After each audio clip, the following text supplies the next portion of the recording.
starts right now. We begin tonight by honoring the man who for decades comforted San Antonians during their time of grief. His name was Tommy Anderson.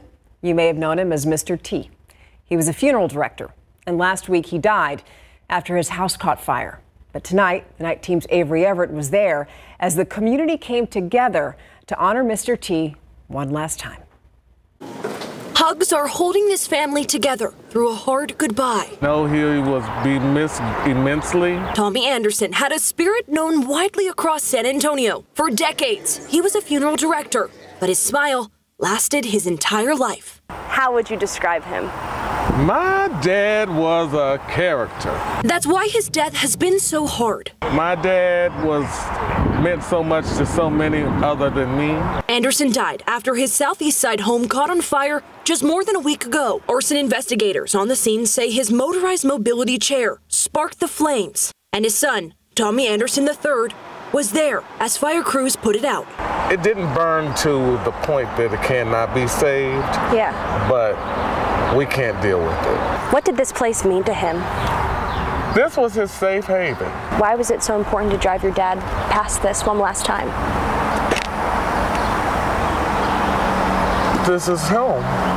A heartbreaking loss, but one that has brought this community together, all to honor Tommy Anderson. The visitation on Friday was just one of many memorials planned this weekend for Tommy Anderson.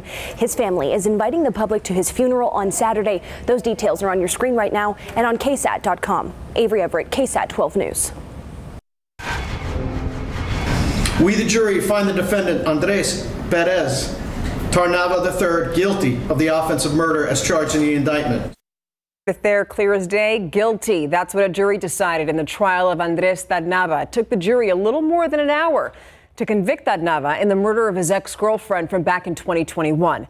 Marisol Klingenhofer's remains were found in 2 barrels on Tarnava's property. They were dismembered and burned. The jury saw those barrels in the courtroom yesterday, along with a video confession of Tarnava, telling Texas Rangers that he killed Marisol because he believed that she stole 2 things from his late father.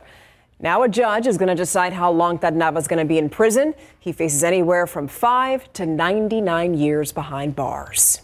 Now, San Antonio police have arrested the person who allegedly caused a father to die while he was saving his son. SAPD says 39-year-old Jonathan Acosta turned himself in.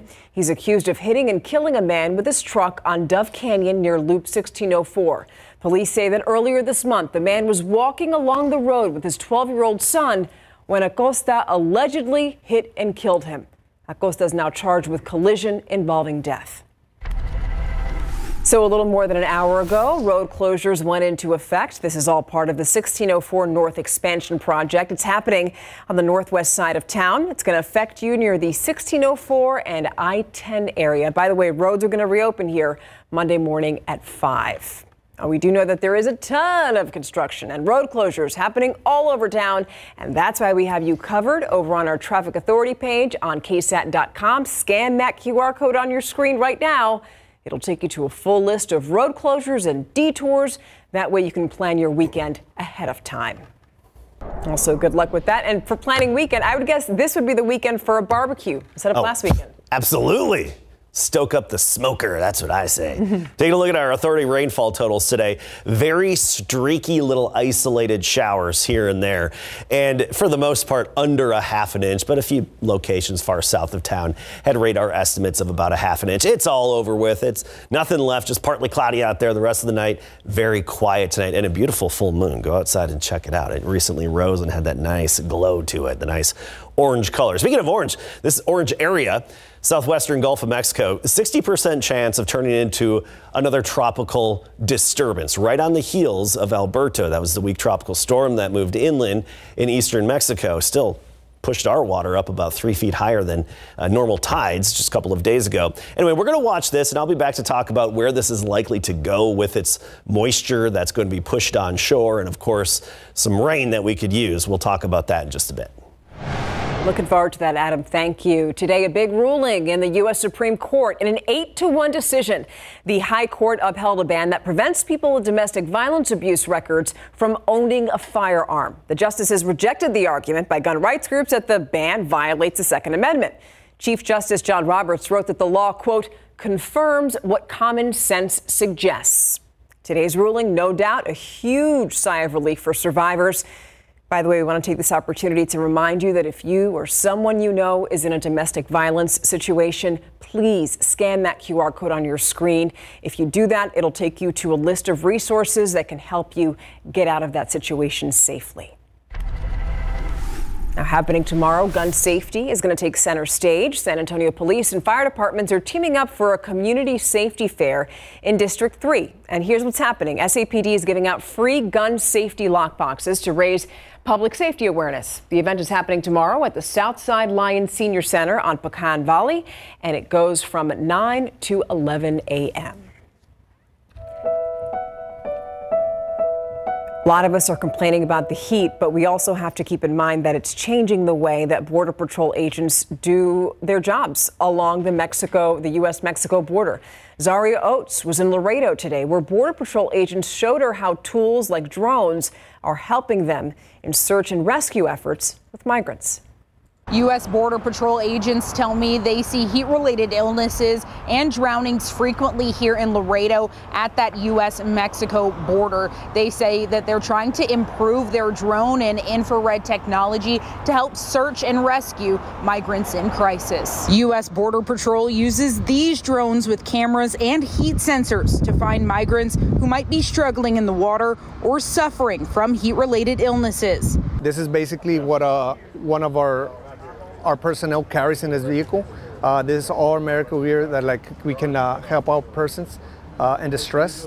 As we go here, this is our water gear. Basically, this gear, we conduct any kind of water rescue. It could be in fast-moving water like a river, it can be in a lake, it could be floodings. Gear to use on land, in the air, or in the water are all really important as Border Patrol agents are working to improve technology for their search and rescue efforts. In Laredo, Zaria Oates, KSAT 12 News. Now let's go to your Nightbeat news flash. We'll start here in Arkansas. At least 2 people dead, 8 others wounded after a mass shooting at an Arkansas grocery store happened in the town of Fordyce earlier today. Police shot the shooter and took him into custody. Now, scary moments for passengers on board a Southwest Airlines flight right out of Las Vegas. That plane appeared to come dangerously close to homes near Oklahoma City. The Boeing 737 dropped to as low as 525 feet over the city of Yukon, enough to alert air traffic control, which then contacted the cockpit. This is actually the second time that this has happened in recent weeks. Back in April, another Southwest flight dropped to 400 feet above the Pacific Ocean on the way to Hawaii. Now, social media companies fighting back after calls for more restrictions for younger users. This week, the U.S. Surgeon General suggested warning labels before social media usage, while New York's governor signed a bill Thursday to restrict social media use by minors. It came the same day the Wall Street Journal reported that Instagram is recommending videos that are sexual in nature to kids as young as 13. Now, Meta is dismissing the report as, quote, an artificial experiment that doesn't match the reality of how teens use Instagram, end quote. And that's a look at your Nightbeat News Flash. Hard to believe we are less than a week away from the first presidential debate in the 2024 election. That's happening next Thursday in Atlanta, Georgia. Both candidates have agreed to no live audience. Also, one mic is going to be muted while the other candidate is talking. Reminder that KSAT is your election home, both on air and online. For everything you need to know about local and national elections, just head on over to KSAT.com and look for the Vote 2024 tab. The homepage looks just like that. A night of thanks for those who give back. SJRC Texas holding its Gratitude Gala tonight. That group holds this event every year, and it's all about saying thank you to the sponsors of its foster care, family reunification, and adoption programs. Now, we were there tonight. KSAT crews were. We caught up with the group CEO who spoke to us about their mission. We want every child to have a permanent home. So when they're 18, 19, 20 and they come home for Christmas, they have a home to go to. You know, if they have a toothache in the middle of the night and they need to call their doctor, they need to have that permanent person in their life that can help them with that. So it's very important to us here, and we have a lot of efforts on making sure that our children reach permanency. Love that. Now, the keynote speaker at tonight's gala was UTSA head football coach, Jeff Traylor. Who could miss him?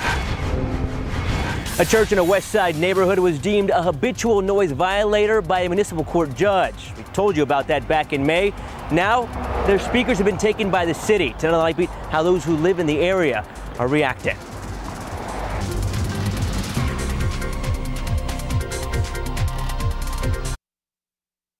I'm David Sears, and I'm hoping that you'll join us for a very special edition of Instant Replay coming up this Sunday night. Matter of fact, it is going to be my last appearance on this incredible show that we started way back in 1993. It just built up from there, and we're going to look back at some of the memories that we have of being on Instant Replay, some of the interviews we did, some of the stand-ups that we did, some of the fun that we did. So please join us on Sunday night, the final installment of Instant Replay for myself as we close out an incredible career. Thanks to you. We'll see you then. Well, a neighborhood may finally have a quiet weekend. Since last year, we've been telling you about people in a West Side neighborhood who took the property owner of a church to municipal court. They complained that the church bells were way too loud. A judge agreed, put them on probation. And now, as the night team's John Paul Barajas reports, the city is now confiscating the church's speakers. The sound of church bells will no longer ring in a West Side neighborhood. At least not from the Infant of Jesus of Prague Church off of West Woodlawn and Northwest 36th. It's pretty loud, waking everybody up, rattling the windows. Neighbors in the area have been complaining about the noise since April of 2023. It started affecting some of the neighbors over here because we couldn't really, I guess, live in peace with a quieter neighborhood. In May of this year, City Code Compliance took priest John Gabriel Olivares to municipal court after multiple noise ordinance violations. Judge ruled you or deemed you to be a habitual noise violator. That's what they said it was. What are your thoughts on that? That we could have bells, but we cannot. They better not be heard more than 2 houses away, or we get a $1,000 ticket.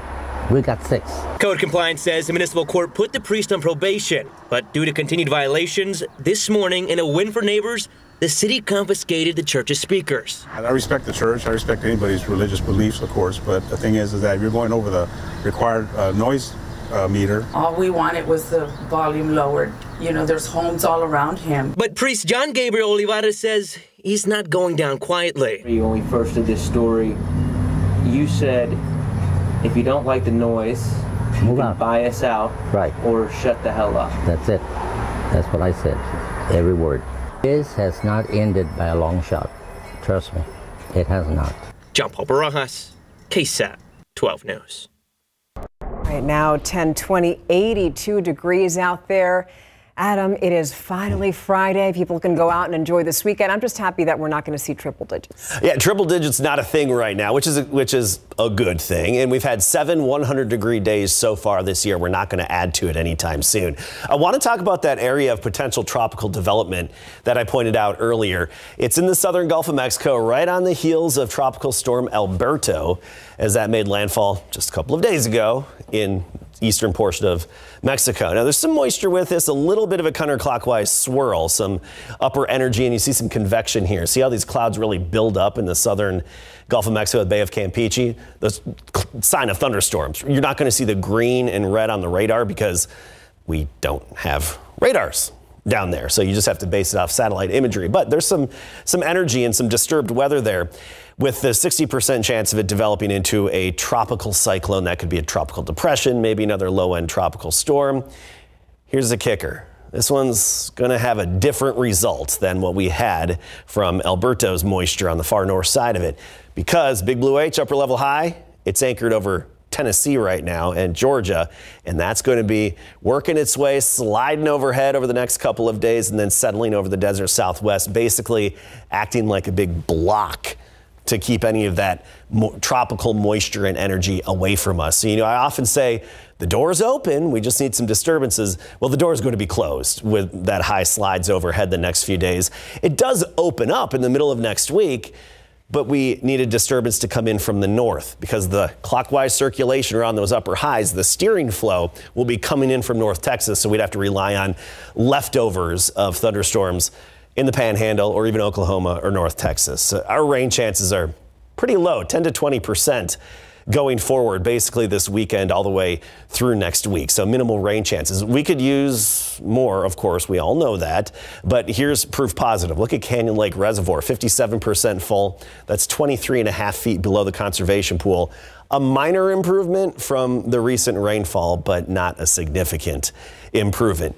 Here's a drought monitor. This is updated every Thursday, but keep in mind it does not take into account our recent rainfall.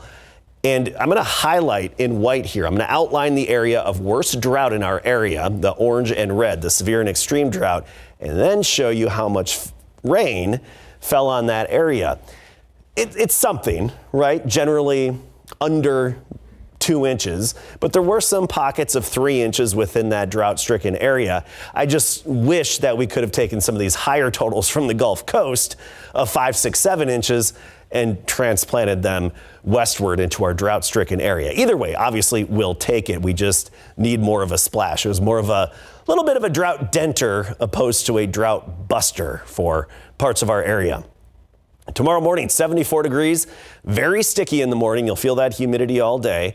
87 at noon, 93 the high temperature. But keep in mind, with that humidity, it's going to feel like it's 10 degrees warmer than the air temperature for a few hours in the afternoon. But this is exactly average for this time of year, 93. 89 Eagle Pass, not bad. 91 Uvalde. So often we're talking triple digits on the map this time of year, and we have in weeks past. That's not the case right now, my friends. Low to mid-90s this weekend. Sunday, basically a carbon copy. East-southeasterly wind at 10 to 15 miles per hour. And into next week, we stay in the mid-90s for high temperatures. I don't foresee triple digits working their way back in, at least not yet. So apparently tonight was the full strawberry moon. You know, I always question the naming of these moons, right? They have different names. For all we know, it could be the Schmigel moon. We have no idea. They could have a bunch of different names. But anyway, it was a strawberry moon, apparently. Looks orange to me. Yeah. Exactly. Well, and that's the thing. They give various names. I just don't buy into all that. Anyway. Okay. But it's a beautiful full moon. Got it. All right. Beautiful full moon. And you could see it actually on our live cam earlier today. If I were to name it, I'd name it the Schmigel moon. Yeah. The Schmigel moon? Schmigel moon. That would make more something sense different, than you know? Strawberry moon. Right? Than strawberry. Something fun. Yeah.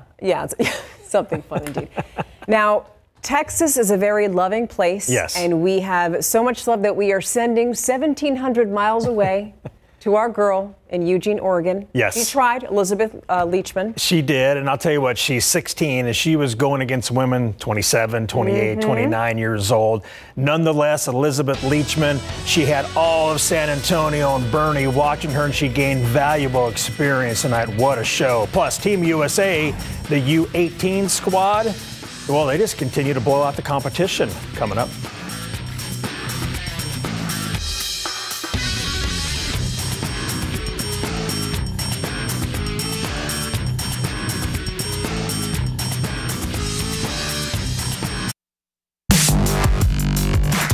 Bernie champion long distance runner Elizabeth Leachman was featured on national TV tonight. I mean, how cool is that? The 16-year-old ran the 5,000 meters at the U.S. track and field trials at Hayward Field in Eugene, Oregon. She had tape on her right hamstring like she did at the UIL state track and field meet back in May, but still the only high schooler in the field who ran with the best in the United States. She finished 26th overall in the 2 heats and did not qualify for the final on Monday with a time of 16:36.67, but she left a lasting impression on the announcers. This is truly remarkable, Lee, because the 5,000 is an event that you get as your body hardens and you get older. You really have to build the strength to run it. She qualified for the Olympic trials in her first outdoor 5,000 meter run. Only 16 years old, the youngest competitor here at the Olympic track and field trials. All right, she's not going to Paris, but Leachman got a lot of love on national TV. Awesome. Ariana Robertson and the United States women's U18 team took another step closer to gold today at the Women's America Cup in Colombia. First quarter against the Dominican Republic. The pass goes down the court to Robertson for an easy layup, and Team USA leads 20-2. The U.S. scored the first 14 points of the game. Later in the quarter, off the DR turnover, Ari breaks out as she cruises in for another bucket. The Clark grad scored 13 points on 6 of 8 shooting in 13.5 minutes, had 5 boards, 1 steal, and a block. The Americans roll 125-27 and will play Argentina tomorrow in the tournament semifinals. The Malcolm Brown football camp took over the Cibolo Multi-Event Center this evening. The Steele and UT alum loves spreading his wealth of knowledge to the youth in the community. Mary Rominger caught up with him to ask him about just that, and Brown also shared some breaking news. All right, Malcolm, it's the 5th time you're coming back to your community and bringing your football camp to help out the up-and-comers in this town. How does it feel? It looks like it's bigger and better than ever right now. Oh, yeah, it's amazing, man. It's amazing. I'm just thankful for this community, all the support that I've had, just high school, college, NFL, 8 years. And, you know, it's only right for me to just pay it forward. So that's why I always do these things. I love to give back and love to do it back home in my community. So as far as your NFL career goes, you had a great NFL career. You've been off for a couple years. So where do things stand as far as your connection with the league? Oh, man, so I do, y'all are actually kind of getting the scoop a little bit. I never really announced it to anybody but my family, but I do plan on retiring here in just a little bit. I've definitely come to grips with it. You know, I stayed in California for a year, didn't play last season, and just kind of decompress, you know, but I think it's time to start that new journey, time to hop into the business world. I got a few investments already, and I'm excited for a new chapter. All right, Malcolm, I have one more question for you, but we have to take a trip a little bit to our left.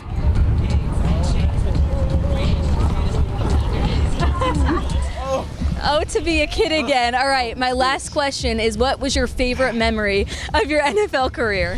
Favorite memory definitely had to have been, we got a chance to go to the Super Bowl. We took a loss, but that experience, man, being able to go, we were in Atlanta, unreal experience. The crowd momentum was crazy. Just being in that environment for the week, everything leading up to it, I mean, it was nuts. Thank you so much, Malcolm. Larry, back to you. Mary and Malcolm sliding into the weekend. Awesome. You can catch the full interview with Brown on KSAT.com. Melissa Smith led the Fever after the break.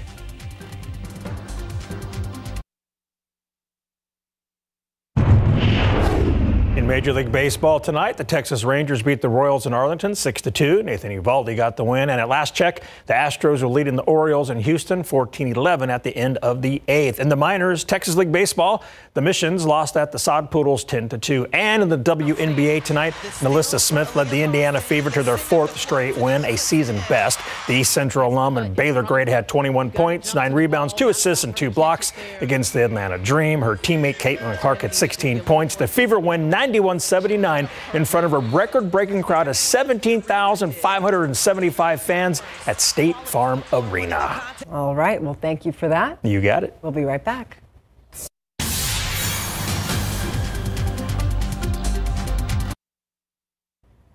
Okay, friends, Peso Pluma coming to San Antonio next month, and KSAT insiders have a chance to win 4 tickets to the show. Scan that QR code on your screen to enter for a chance to win. But here's the thing. You have to be a KSAT insider. Now, don't worry if you aren't one already, because it's easy to register, free to do. You have until July 15th to enter the contest. You can read the official rules on KSAT.com. Do not miss your chance to see Peso Pluma at the Frost Bank Center on July 27th. Good luck. This is a nice shot from today. Seguin, or actually St. Hedwig, about 1.25 inches, not bad. And look at that, 1.5 canyon, or 1.6 canyon lake. You have earned this weekend. Have a good night. We'll see you on Monday.